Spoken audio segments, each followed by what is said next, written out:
እግዚአብሔር ወደዚህ ቻናል ያመጣችሁ የሆነ ነገር እንድትማሩ እንድትይዙበት ነውና ያለ ነገር አልመጣችሁም። እስከ ቪዲዮ ፍጻሜ ድረስ በእግዚአብሔር ስም እንድትከታተሉኝ ጠይቃችኋለሁ። ወደ ቪዲዮቹ እንለፍ።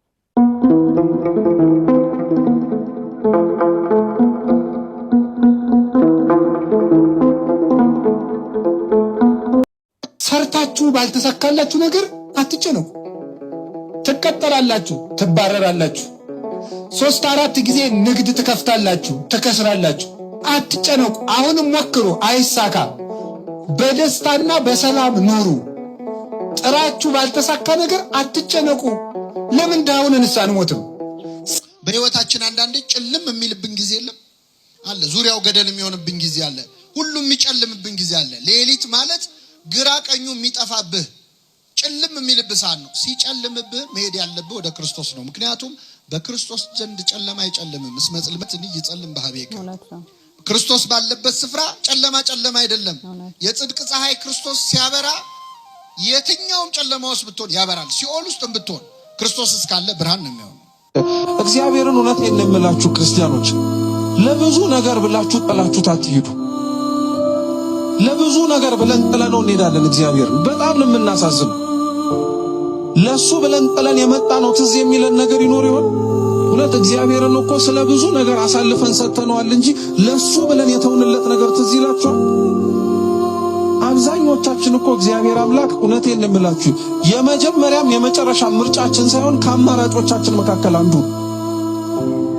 ሲጣበን ሲጨንቀን መግቢያውና መውጫው ስናጣ የምንመርጠው ነገር ነው እንጂ እግዚአብሔር ስንደሰትም ስናገኝም ሁሌም በምንኖርበት ህይወት ላይ የመጀመሪያ ጥሪያችን እንዲሆን ላንፈልግ የምንችል ሰዎች አለን። ይሄን ደግሞ ፈልገነው ላይሆን እኮ ይችላል፣ ግን ለምደነው አላሁ መኖር ከከበደን ምክንያቶች መካከል ምን መሰላችሁ? ከእግዚአብሔር የተቀበልናቸው ነገሮች ወደ እግዚአብሔር እንዳንሄድ መሰናክል ሆኑ። ለምነን የተቀበልናቸው ነገሮች ከእግዚአብሔር ተንበርክከን የለመንነው ትዳር ሲሰጠን ወደ እግዚአብሔር የማንቀርብበት መሰናክል ይሆንብናል።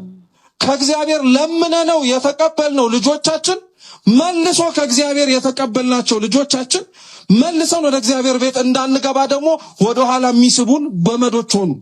ከእግዚአብሔር የተቀበልነው ለምነን ያገኘነው ሀብት መልሰን ወደ እግዚአብሔር እንዳንመጣ አሁንም ወደ ኋላ የሚስበን ነገር ሆነ።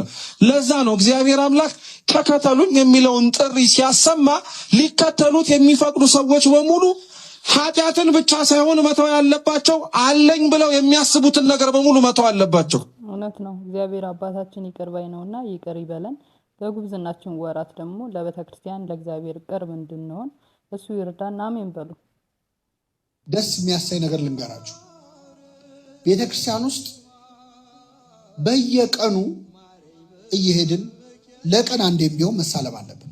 አባቶቻችን በአብነት ትምህርት ቤት ባህል ጉባኤ ቤት ጉባኤ እንኳን ባይኖር ወንበር ባይኖር ትምህርት ባይኖር ተማሪዎች ሄደው ትምህርቱ የሚሰጥበት ቦታ ላይ ሰላም ለኪ ብለው አቡነ ዘበሰማያት አድርሰው እንዲሄዱ ስርዓተ ቤተክርስቲያን ያዛል። ይሄ የሆነበት ምክንያት ምንድነው?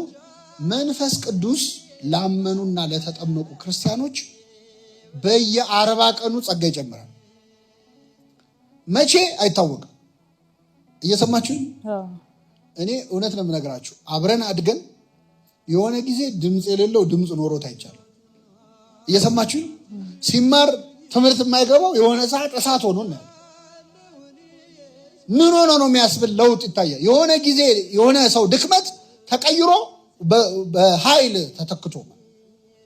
ለምንድን ነው? መንፈስ ቅዱስ ደጅ ለሚጠኑ ሰዎች ሁልጊዜ ጸጋውን ምን ይላል? ይጨምራል። ስለዚህ በምንም ምክንያት የፈለገ በኃጢአት ውስጥ ብንሆን ሰው ሲታመም ከሆስፒታል አይቀርም አይደል? ይቀራል? አይ በቃ ታመምማ ሆስፒታል ላይ አልሄድም ምን ይባላል? እስቲ ሆስፒታል እንዴት ይላል አይባልም። ስትታመም ነው። የፈለገ ብንረክስ ቤተክርስቲያን ደጅ ገብተን ሳንሳለም መዋል የለብንም። ከ40 ቀን አንዱ ቀን ነው ያቀ ይደርሰናል። ሀብተ መንፈስ ቅዱስ ይታደለናል፣ ይጨመርልናል። ከዚህ በፊት ያልሰሩ ቅድም ያልናቸው ሪሞቱ ላይ ያሉ እንትኖች ከኛ ማንነት ውስጥ ያልተጠቀምንባቸው አቅሞቻችን ይወጣሉ። ጸጋ መንፈስ ቅዱስ ይጨመራል። ዕለት ዕለት በቤቴ መግቢያ የሚተጋ የደጄንም መድረክ የሚጠብቅ ይላል እኔን ያገኘ በረከት ያገኛል። ይሄ መጽሐፈ ምሳሌ ላይ ራሱ እግዚአብሔር ቃል የገባው ነው። ዕለት ዕለት በቤቴ መግቢያ የሚተጋ በእግዚአብሔር ቤት መምጣት ብቻ ራሱ የሚያስጨምረው ጸጋ አለ፣ የሚያስጨምረው ዋጋ አለ። እንዴት እድለኞች ናቸው 24 ሰዓት ቤተክርስቲያን የሚሉ ሰዎች አሉ። በተለይ እኔ በጣም እቀናባቸው የአእምሮ ህመምተኞች ወይ በሆነ ችግር ምክንያት ከእግዚአብሔር ቤት ይበቃሉ። ታውቃላችሁ፣ ሳይታሰብ ይበቃሉ፣ ቅድስና ደረጃ ይደርሳል። ከመላእክቱ ጋር አብሮ እንደመኖር ስለሆነ ማለት ነው። ለዚህ ነው ነቢየ እግዚአብሔር ዳዊት አቤቱ በቤትህ የሚኖሩ የተመሰገኑ ናቸው። እግዚአብሔር ቤት መኖር መቆየት ራሱ የራሱ ጸጋ የራሱ ዋጋ ስላለው ማለት ነው። ስለዚህ ይህንን ጾም በህይወታችን በቤተክርስቲያን ባለን አገልግሎት እግዚአብሔር በሰጠን ጸጋ የምንጠቀምበት እንዲሆን፣ በግል ህይወታችን ደግሞ ድክመቶቻችንንም ጥንካሬዎቻችንንም እናውቃቸዋለን። እስካሁን የህይወቱን ዓላማ ያለየ አቅጣጫውን ያለየ ሰው ይኖራል እኛ መሃል። ምንድነው እግዚአብሔር በእኔ የሚሰራው? የኔ ጸጋ ምንድነው? ከሰው ጋር ያወዳደርክም መሰቃየት የለብም። እነገሌ እንዲሆኑ እኔ በቃ ከንቶኝ ቀረው ማለት የለብም። ለነሱ የተሰጠው ለአንተ አልተሰጠም፣ ለአንተ የተሰጠውም ለነሱ አልተሰጣቸው። አንተን መሆን አይችሉም እነሱ፣ አንተ እነሱ መሆን አትችልም ብቻ አይደለም። ማንም ሰው አንተን ሊመስል የሚችል ሰው የለም። እግዚአብሔር የሰራው አንተን ብቻ ነው፣ የአንተን አይነት የማይደገምነን እያንዳንዳችን ለእግዚአብሔር። በዚህ ላይ ደግሞ በ40 በ80 ቀናችን ጸጋ መንፈስ ቅዱስ ተሰጥቶናል የማይለየን። አሁን አንዳንዴ በጣም ኃጢአታችን ሲበዛ እውነት አሁን እኔ እንደው መንፈስ ቅዱስ አለብኝ ልንል እንችላለን። ተለይቶን አያውቅ። መንፈስ ቅዱስ በርግብ አምሳል ለምን ወረደ የሚለውን አበው ሲተረጉሙ አንዱ ምክንያት ምንድነው? ርግብ የፈለገ በድንጋይ ቢመቷት ምን ቢሏት ጎጆዋን እስካላፈረሱባት ከዛ አካባቢ አትርቅም። መንፈስ ቅዱስ እስካልካድነው ድረስ አይለየንም። እንደው ማተብን በጥሳ የለም እግዚአብሔር እስካላልክ ድረስ የፈለገ በኃጢአት ብትቆሽሽ ይጠብቃል። መንፈስ ቅዱስ ንስሐ ስትገባ ይመለሳል። ቅዱስ መንፈስህን በእኔ ላይ ከኔ ላይ አትውሰድብኝ፣ የማዳንህን ደስታ አስጠኝ አለ ነቢየ እግዚአብሔር። መንፈስ ቅዱስ ከተወሰደ ነው ሰው ንስሐ ለመግባት የሚቸገር። ለዚህ ነው መንፈስ ቅዱስን የሰደበ ስርየት የለውም ማለት ንስሐ ያልገባ ነው ብሏል ቅዱስ ዮሐንስ አፈወርቅ። መንፈስ ቅዱስ ነው ለንስሐም የሚመራ። ኃጢአት ሰርተህም የምትሳቀቀው መንፈስ ቅዱስ ስላለብን። የኃጢአተኛነት ስሜት ይሰማችኋል? ከተሰማችሁ መንፈስ ቅዱስ ከእናንተ ጋር አለ ማለት ነው። መንፈስ ቅዱስ ሲርቅ ግን ኃጢአት በእኔ አልተጀመረ ትላለህ። ምን አዲስ ነገር አለው? ይሄ ምኑ ኃጢአት ነው ማለት ትጀምራለህ። እንደውም ኃጢአት የሚለውን ቃል መስማት ሁሉ አትፈልግም፣ ትጣላለህ ከሰው። መንፈስ ቅዱስ ካለ ግን ትጨነቃለህ፣ ትሳቀቃለህ። በሰራው ኃጢአት የሚወቅስህ አብሮ ስላለ ነው። መንፈስ ቅዱስ ሲርቅ ግን ከባድ ነው። ቅዱስ እውነት ነው። ኃጢአት ሰርተናል ብለን የምንጨነቅ የምናስብ ሰዎች አለን። እግዚአብሔር ደግሞ ለእኛ ንስሐን ሰጥቶናል እንድንታጠብ እንድንነጻ። ዛሬ ነገ ሳንል በውስጣችን ተማክረን ሄደን ንስሐ መግባት አለብን። ልትገቡ ስትሉ ለብዙ ጓደኞቻችሁ ለወዳጅ ዘመድ ምናምን አታወሩ። ነው የገጠመኝ ነው። እንደዛ ስታወሩ ሰይጣን ይሰማልና ዝም ብላችሁ ሄዳችሁ ነፍስ አባታችሁ ጋር ተናገሩ። ለሰዎች አውጥታችሁ ባታወሩት መልካም ነው። ንስሐ ግቡ። ጥሩ ነው። እውነት ነው። መንፈሱን ከኛ ላይ ውሰድብን። ዳዊት ቅዱስ መንፈስህን ከኔ ላይ ምን አትበላለ አይቷላ። ሳኦል መንፈስ ቅዱስ ሲርቀው ምን እንደሆነ በገና እየተመታለት እኛ ሰው መዝሙር ለዘመረ ሰው ዝማሬ መላእክት እሱ ጦር ይወረውራል፣ ጦር ያስወረውራል። በገና ስትሰማ ያስጠላል፣ መዝሙር ስትሰማ ያስጠላል። መንፈስ ቅዱስ ከራቀ ጸጥ ያለ ጉባኤ አትወድ። ምንድነው አቀዘቀዙት እኮ ነብትል ቅዥቅዥ ያረጋል። እርጋታ፣ ሰላም፣ ቅዳሴው አያልቅልህ። ዝምታ ይጮህብሃል። መንፈስ ቅዱስ ሲርቀማ ሲቀርብ ግን ሰላም ታገኛለህ። ቤተክርስቲያን የመንፈስ ቅዱስ ማደሪያ መሆኗን በዚያ እናውቅ በትክክል። ምንም ባታ ምክንያቱም የነዛኛዎቹን ወገን ቤተክርስቲያን ስታዩ ቤተክርስቲያንም ለማለት ይከብዳል። እንግዲህ የነሱ ኢየሱስ የተለየ ነውና ምን እንደሚያደርጉ ሲጮህ እንደሚውሉ እናያለን። ወደ እናታችን ኦርቶዶክስ ቤተክርስቲያን ስትመጡ ደግሞ ሰላም፣ ፍጹም ሰላም ነው ያለውና በዚህ መረዳት እንችላለን። ቤተክርስቲያን ሄዳችሁ ቁጭ ስትሉ ሰላም አታገኙ። በትክክል ምንም ሳትል እኮ ድምፅ ሳታሰማ ሰላም የምትሰጥ ቤተክርስቲያን ነው። ንፋሱ ነው ወይ ዛፉ ነው? የትኛው ዛፍ? በተለይ የአዲስ አበባ ቤተክርስቲያን መንፈስ ቅዱስ ነው። ጸጥ ሲያደርግ ይታወቃል። ቅዳሴው ላይ ያለውን ሰላም የት ታገኘዋለህ? ገብቶት አይደለም። አብዛኛው ሰው የሚያስቀድሰው ግዕዙን አውቆት አይደለም፣ ግን ነፍሱ ሰላም ታገኛለች። እረፍት፣ ሰላም ያገኛል። ለምን? መንፈስ እግዚአብሔር ስላለ። ስለዚህ ቅዱስ መንፈሱን ከኛ አያርቅብን። ይህንን ጾም ሐዋርያት ጸጋቸውን ለማስጨመር ለመጠቀም እንደጾሙ እኛ ባለን ጸጋ ለነፍሳችን ድህነት ብንበቃ አድርገን የሰማነውን በልቡናችን ያሳድር። አሜን። ሁላችሁም አሜን በሉ። ካሜን ይቀራል። እግዚአብሔር ብቻውን የተወው ሰው የለም። እግዚአብሔር ብቻውን የጣለው ሰው ከቶም ቢሆን በመጽሐፍ አላየንም፣ በአባቶቻችንም አልሰማንም። እኛን ብቻችንን ይሆን እየመሰለን የተሸበርነው፣ እኛንን ብቻችንን ይሆን እየመሰለን የደነገጥነው፣ እኛንን ምን ዱብዳ የደረሰብን እየመሰለን የታወክነው እንጂማ እግዚአብሔር ፍጥረቱን ረስቶ አያውቅም። እግዚአብሔር በረድኤት ከፍጥረቱ ርቆ አያውቅም ወገኖቼ። እዚህ ነው እኔ ካንተ ጋራ እሄዳለሁ የሚለው ሙሴ። የትም እንሁን የት፣ በምንም እንኑር በምን፣ እግዚአብሔር አይረሳንም። ለዚህ ነው በመጽሐፍ አልተውሽም ከቶም ቢሆን አልጥልሽም የሚለው። እውነት ነው። እግዚአብሔር ብቻውን የተወው ሰው የለም። በዕለት ዕለት በስራችሁ ሊሆን ይችላል፣ ከሰው ካጋራችሁ ከትዳራችሁ ፈተና ሲደርስባችሁ እግዚአብሔር ትቶኛል ብላችሁ አትወስኑ። ለምድራዊ ፈተና እጅ አትስጡ። እንግዲህ እንደኔ እንደ ግለሰብ ከጠየቃችሁ እንደዚህ አይነት ፈተና ሲመጣብኝ የቅዱሳንን ታሪክ ሰማለሁ፣ ከኔ ህይወት ጋር አገናኝቼ ለማለፍ እሞክራለሁ እና እሱም ያጽናናኛል። ጥሩ ነገር ነው። የቅዱሳንን ታሪክ ከማንበብ ደግሞ በአውዲዮ መስማት እንወዳለን ካላችሁ መባ ቲዩብ ላይ እንደኔ ጋብዛቸዋለሁ። በጣም መንፈስ የሚያድሱ ናቸው። እግዚአብሔር ሁሌም ከኛ ጋር እንደሆነ የሚያሳዩ ስለሆኑ የቅዱሳንን ታሪክ ብትሰሙ እላቸዋለሁ። ሲያስተምር አሁን ብዙዎቹ እንዲያውም አንዳንዶች ጥያቄ ያነሳሉ። እኔ አምላክ ነኝ ያለበት አለ ወይ ምናምን ሲሉ ይሄ የምስኪንነት ጥያቄ ነው። ምክንያቱም ስጋ የለበሰውን አምላክ ነው ብሎ እንዳይቀበሉ ህሊናቸው ስለተቆለፈ አልዝም ብሎ የሌለ ጥያቄ እንዲጠይቁ ያደርጋቸዋል።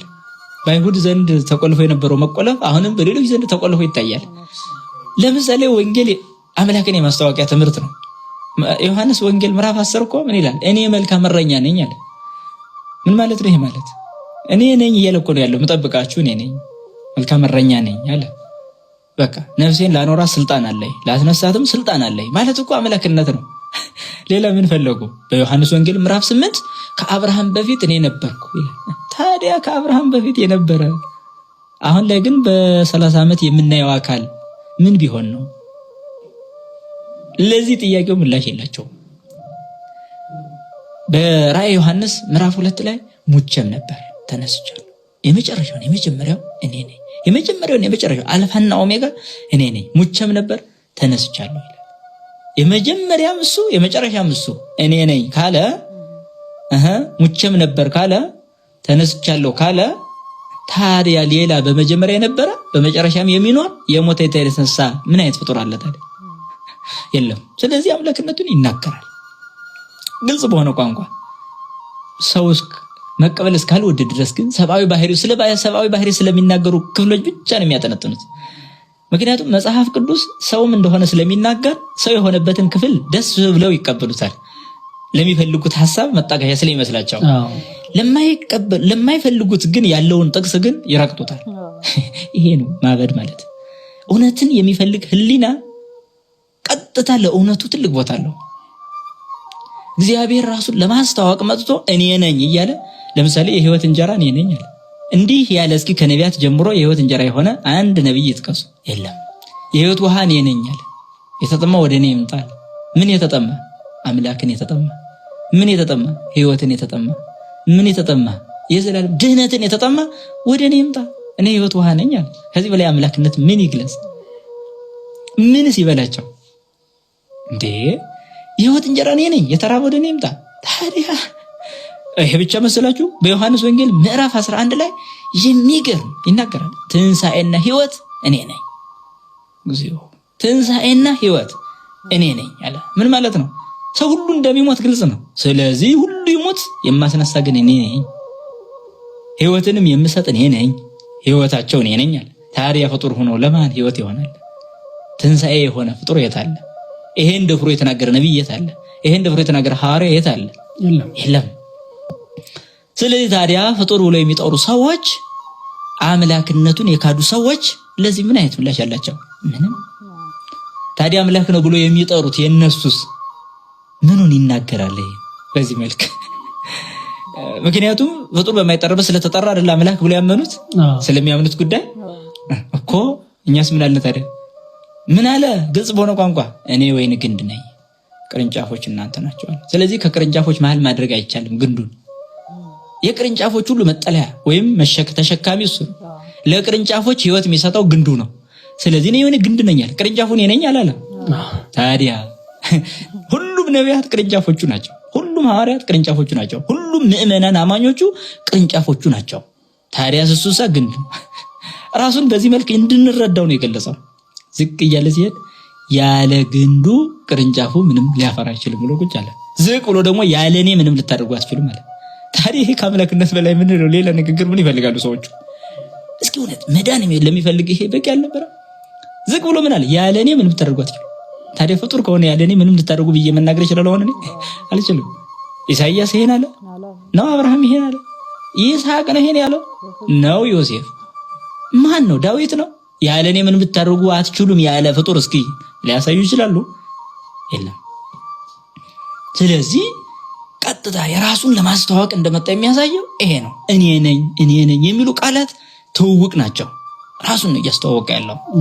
ስለዚህ ራሱን ለማስተዋወቅ እንደመጣ ሰው የሆነበት ትልቁ ምክንያቱም ሰው ፈጣሪውን አጥቶ በመቅበዝበዝ እንዳይጠፋ ራሱን ለማስተዋወቅ መጣ። ከዚህ በኋላ አልወቅ አልፈልግም ካለ ግን ተጠያቂ ይሆናል እንጂ እንደገና ሰው አይሆንም፣ እንደገና አይወርድም፣ እንደገና ከመቤታችን መወለድ የሚባል ነገር የለም። ይሄ ነው ራሱን ማስተዋወቅ እንላለን። ልንገራችሁ፣ አንዳንዴ መቼም ሰይጣን ቀርቦንም ሊሆን ይችላል፣ ጓደኛም ሊሆን ይችላል። በእምነታችን ላይ አንዳንድ ጥያቄዎች ይነሳሉ። እንደዚህ አይነት ጥያቄ ሲነሳባችሁ መጀመሪያ ማሰብ ያለባችሁ በእምነት ላይ የሚነሱ ጥያቄዎች የሆነ ሰው ሚዲያ ላይ ወጥቶ እንደዚህ እኮ እንደዚህ አይደለም ምናምን ብሎ ስለተናገረ አዲስ ነገር አይምሰላችሁ። ይሄ ነገር ከድሮ ነው። የቅዱሳን ታሪክን ስትሰሙ፣ የኦርቶዶክስ ቤተክርስቲያን መጽሐፎችን ስታነቡ ከድሮም ነው በእምነት ላይ የሚነሱ ጥያቄዎች እና ይሄ ሰይጣን ሁሌም የሚያነሳው ነገር ነው። ሰይጣን እንግዲህ በዚህ ዘመን ብቻ ሳይሆን በድሮም ስላለ ጥያቄዎችን ይፈጥራል። እነዛን ጥያቄዎች እናንተ ከአባቶች ቀርባችሁ መረዳት አለባችሁ። አንዳንድ ሰዎች ደግሞ መጽሐፍ ቅዱስ ላይ አንዳንዱን ያምኑና የማይፈልጉትን አያምኑም። እንደዛ እያደረጉ ከእምነት ይወጣሉ። ከእንደዛ ሰዎች ራሳችሁን ጠብቁ። ጥያቄ ሲኖርባችሁ ደግሞ የእምነት አባቶችን ሄዳችሁ ጠይቁ ማለት ነው፣ ቄሶችን። ከዛም ደግሞ ብዙ ቪዲዮዎች አሉ የተሰሩ በኦርቶዶክስ ተዋሕዶ ቤተክርስቲያን ስር ማለት ነው። እነሱን ሄዳችሁ እዩ። ለምን ጥያቄ ተነሳ ብላችሁ እንዳትወዛገቡ ማለት ነው። ግን አደራ ከማያውቁ ሰዎች ጋር ሄዳችሁ ተከራክራችሁ በመጽሐፍ ቅዱስ ግማሹን አምነው ግማሹን ከማያምኑ ሰዎች መካከል እንዳትሆኑ። እግዚአብሔር ይጠብቀን። ሲሆን የሰው ስህተት አይታችሁ እለፉ።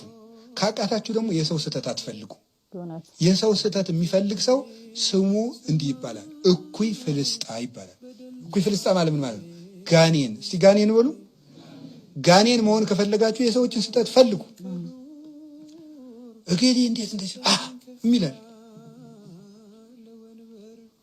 እገሌ እኮ እንዲህ ያለ ደረጃ ደረሰ ሲባል ሰርቆ ነው ይላል። እንዲሁ ግርም እኮ ነው የሚያደርገው። እገሌ እኮ እንደዚህ ያለ ሰርቆ ታቦሽጦ ነው ይላል። እገሌ ሊቆነ የዋጣት ነገርማ አለች። እንዲሁ እኮ ምን አይነት እኮ እንዲሁ ፍዳ እኮ ነው ፍዳ። በቃ እንደዛ እያለ በቃ እንዲያው ለነገሩ ሁሉ ሌላው ቀርቶ እኮ የሰዎችን መልካም ነገር ስንሰማ እገሌ እኮ ጥሩ ነው፣ እገሌ እኮ እንዲህ ያለ ነው፣ እገሌ እኮ እንዲህ ያለ ነው ሲባል ነው። ግን እንዲሁ እንዲህ ባያረግ ይላል። ይሁን እኮ ቅናቱ ነው፣ ውስጥ የሚነደው ቅናት ነው እንደዚህ የሚያደርግ። ይህ ሰይጣንነት ነው፣ የሰው ስህተት መፈለግ። እውነት ነው። አባታችን አባ ገብረ ኪዳን የሚያስተምሩት ነገር በቃ ለራሳችሁ የምታደርጉት ነገር አለ። ለራሳችሁ የተላከ ቪዲዮ ነው የሚመስላችሁ። እግዚአብሔር እናንተን ሊያስተምር ቀጥታ ቃላቶቹ ለእናንተ የመረጠ እስኪመስል ድረስ ነውና አባታችን ቃለ ሕይወት ያሰማልን። እንግዲህ ውድ የእግዚአብሔር ቤተሰቦች ለዛሬ ያዘጋጀሁላችሁ መርሃ ግብሮች እነዚህን ይመስሉ ነበረ። ያላችሁን አስተያየት ኮሜንት ላይ ጻፉልኝ። እንዲሁም ደግሞ ማጋራት የምትፈልጉትን ሀሳቡን ኮሜንት ላይ ጻፉልኝ። በቀጣይ በአዲስ ቪዲዮ እስከምንገናኝ እግዚአብሔር ኢትዮጵያ ሀገራችን ሰላም ያደርግልን። ቸር ሰንብቱ።